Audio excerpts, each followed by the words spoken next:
इसको इसे समझना होगा कि पूरे भारत में जो वक़्फ़ की संपत्ति है, जिसमें मस्जिद है, मदरसा है, मीनार है, मज़ार है, कब्रिस्तान है, ईदगाह है, इमामबाड़ा है और ऐसे कई ऐतिहासिक और सांस्कृतिक स्थल हैं, जिन्होंने जो अल्लाह के नाम पर है और हमारे पूर्वजों के द्वारा या उस पीरियड के जो राजा-महाराजा जो गुज़रे हैं, उनके द्वारा स्थापित किया गया है।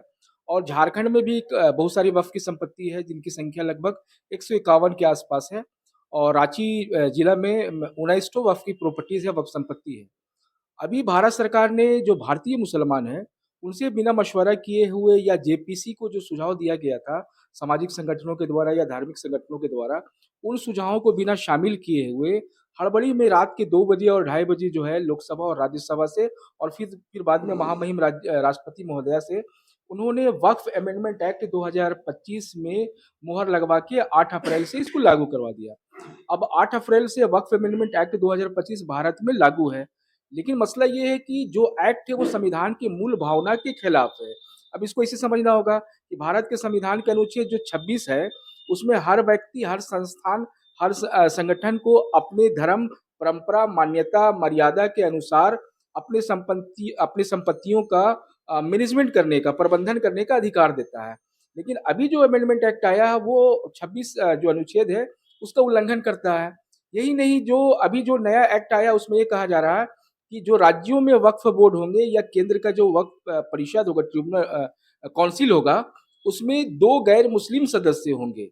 तो अभी मसला ये है कि हिंदू धार्मिक न्यास बोर्ड या सिख धार्मिक बोर्ड या जैन धार्मिक बोर्ड या जो दूसरे धर्म वर्ग के जो बोर्ड होते हैं, उसमें क्या मुस्लिम समुदाय को शामिल किया जा सकता है?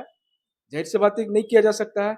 सभी धर्मों की अपनी परंपरा है, मान्यता है, मर्यादा है। तो आपने ज़बरदस्ती झारखंड वक्फ बोर्ड में या केंद्रीय वक्फ परिषद में कैसे शामिल कर लिया? पहले एमपी कोटा जो होता था सदस्य बनने के लिए, वो मुस्लिम हुआ करते थे। अब उसको ओपन टू ऑल कर दिए, कोई भी सांसद उसका सदस्य बन सकता है। तो इस प्रकार का जो निर्णय लिया गया है इस नए अमेंडमेंट एक्ट में, इसको लेकर लोगों में नाराज़गी है। उसके अलावा पुराना जो वक्फ एक्ट 1995 था, उसमें सेक्शन 40 था। मतलब ये है कि वक्फ बोर्ड को तय करने का इख्तियार था कौन-सा प्रॉपर्टी वक्फ की है या नहीं है। उसके लिए जो कानूनी प्रक्रिया था कि भाई आप सीओ को रेफर करेंगे मामला को और सीओ जो है फिर जाँच करने के बाद डीसी को और डीसी जो है कमिश्नर को, फिर उसका गज़ट नोटिफ़िकेशन वगैरह होता था। तो उस सेक्शन 40 को भी खत्म कर दिया गया है। तो इसको लेकर नाराज़गी है। अब ये इख्तियार अधिकार जो है कलेक्टर को दे दिया गया है, जिला में डीसी को दे दिया गया है। तीसरा जो वक्फ बाय यूज़र था, मतलब ये है कि बहुत बरसों से या सदियों से बोलिए किसी संपत्ति पर हम अपना धार्मिक परियोजन करते हैं या धार्मिक कार्यक्रम करते हैं, तो वो वक्फ प्रॉपर्टी माना जाता था। अब उसको वक्फ बाय यूज़र के तहत वो आता था, उसको खत्म कर दिया गया। तो इसको लेकर नाराज़गी है कि भाई 1542 में जो रांची में नमाज़गाह बना या 1590 में साहिबगंज राजमहल में जो मस्जिद बनी या और भी बहुत सारे हिस्टोरिकल पैलेस है जो धार्मिक स्थल के रूप में है। तो वो तो वक्फ बाय यूज़र के तहत था, तो वो अब वो उसमें जो है कहीं न कहीं लोगों का डर है कि सरकार इसको छीन ना ले। तो इस प्रकार का आपने जो एक्ट बनाया है, इसका राष्ट्रव्यापी विरोध हो रहा है और झारखंड में भी इसको देखने के लिए आपको मिल रहा होगा।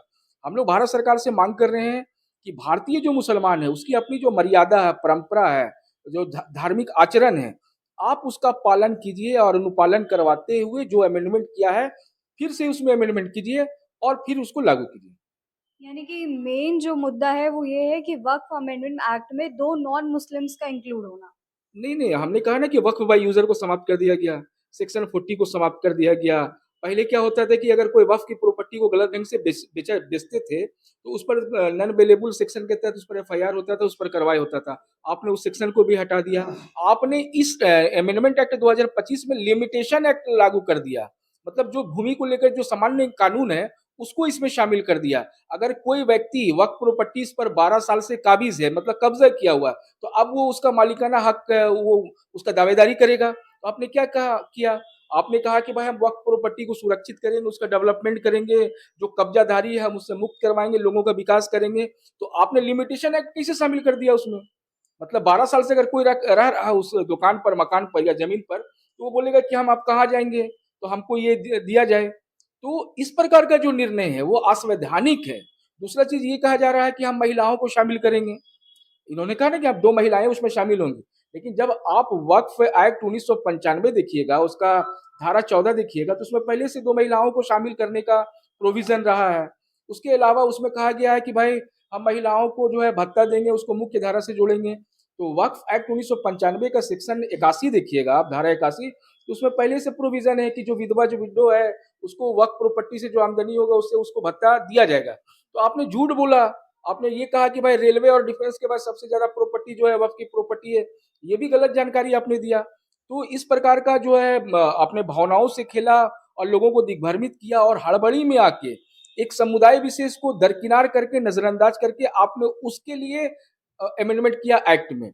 इसको लेकर लोगों को नाराजगी कि आप हमसे मशवरा कर लेते, हमसे सहमति ले लेते, अगर मेरे हित में होता तो हम उसको एक्सेप्ट करते, लेकिन यहाँ पर तो आहित छुपा हुआ।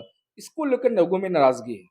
एक सबसे बड़ा सवाल जो उत्पन्न होता है वो ये है कि पूरे देश में दूसरी सबसे बड़ी अगर ज़मीनें किसी के पास है, किसी ऑर्गेनाइज़ेशन के पास, तो वक़्फ़ आने के बाद, और वैसी स्थिति में भी मुसलमान अगर देखा जाए तो बहुत पीछे चल रहा है। एक अच्छा ऑर्गेनाइज़ेशन, एक इतना बड़ा ऑर्गेनाइज़ेशन, उसके पास अपना कोई ऐसा बड़ा मेडिकल फील्ड में कोई अच्छा स्कूल नहीं है, कॉलेज नहीं है, या कहें तो लॉ यूनिवर्सिटीज़ नहीं है, नहीं कोई भी अच्छी नहीं, यूनिवर्सिटी, ऐसी नहीं है। फैकल्टी वैसी मौजूद नहीं है। ऐसी नहीं, ऐसी जानकारी का अभाव है। देखिए, हम झारखंड को एग्ज़ाम्पल ले लेते हैं या रांची को हम एग्ज़ाम्पल ले लेते हैं। झारखंड में रांची में 19 वक्फ प्रॉपर्टीज़ है, 22 एकड़ ज़मीन है, जिसको हम लोग रातू रोड कब्रिस्तान कहते हैं। तो अब कब्रिस्तान की ज़मीन पर क्या हम यूनिवर्सिटी बना दें?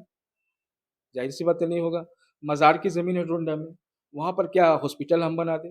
ईदगाह की ज़मीन है हरमू रोड में या कड़रू में, उसमें क्या करें हम स्कूल खोल दें? तो वो धार्मिक प्रयोजन के लिए वो ज़मीन है। तो धार्मिक प्रयोजन जिस मकसद से हमने, हमारे पूर्वजों ने जमीन वक्फ किया है, दान किया, वही मकसद पर वो काम होगा। यूनिवर्सिटी कॉलेज का जहां तक बात है तो आप जमशेदपुर चले जाइए, वहां पे आपको अल कबीर कबीर यूनिवर्सिटी भी मिल जाएगा, कॉलेज भी मिल जाएगा। रांची में ही मौलाना आजाद कॉलेज है, कई स्कूल्स हैं, अस्पतालें भी हैं। तो ऐसा नहीं है, ये दिग्भ्रमित करने वाली बातें हैं। सरकार ने सदन में कहा था कि 55,000 वक्फ प्रॉपर्टी पर कब्जा है।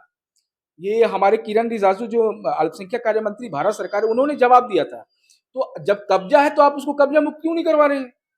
तो उन सवालों को दरकिनार करके जो वक्फ की प्रॉपर्टीज है, जहां पर धार्मिक स्थल है, जैसे कि आप काकी चले जाइए, तो 1542 में शेर शाह सूरी ने वहां पर जो है नमाजगाह बनाया था, नमाज पढ़ने के लिए वो रुके थे, तो उन्होंने छोटी सी मस्जिद तामीर की थी। तो अब उसको क्या करें हम लोग? उसको हटा तो नहीं ना सकते, वो धार्मिक कार्य के लिए है। तो अब मसला ये है कि भारत सरकार को ये लग रहा था कि भारतीय मुसलमानों का शैक्षणिक विकास नहीं हुआ, आर्थिक विकास नहीं हुआ, सामाजिक विकास नहीं हुआ, ये मूल रूप से काफी पिछड़े हुए हैं। टैक्स कलेक्शन भी काफ़ी कम है। तो हाँ, मान लीजिए टैक्स कलेक्शन भी इनके बीच में काफी कम है। तो इनकी आर्थिक उन्नति के लिए क्या प्लान हो सकता है? तो उसके लिए सरकार को स्कीम लाना चाहिए था। जो योजनाएं चल रही थी एजुकेशन पर, मौलाना आजाद फेलोशिप, आपने उसको बंद कर दिया। आपने प्री मैट्रिक स्कॉलरशिप बंद कर दिया। महिलाओं के लिए जो learn and earn earn scheme था, वुमेन्स लीडरशिप प्रोग्राम था, आपने उसको भी खत्म कर दिया। अब आप बोल रहे हैं कि हम वक्फ की प्रॉपर्टी से डेवलपमेंट करेंगे। तो आप क्या चाहते हैं, रातू रोड कब्रिस्तान को हम लोग हटा दें? वो हमारे वहाँ पूर्वज दफन है और जो भी लोग जिद करते हैं उनको वहीं दफनाया जाता है। तो गलत जानकारी दे के इसको वक्फ अमेंडमेंट एक्ट लाया गया है। लोगों को जानना पड़ेगा, समझना पड़ेगा और सरकार को इस एक्ट में दोबारा अमेंडमेंट करना होगा। The Paul Cole, like, share, subscribe.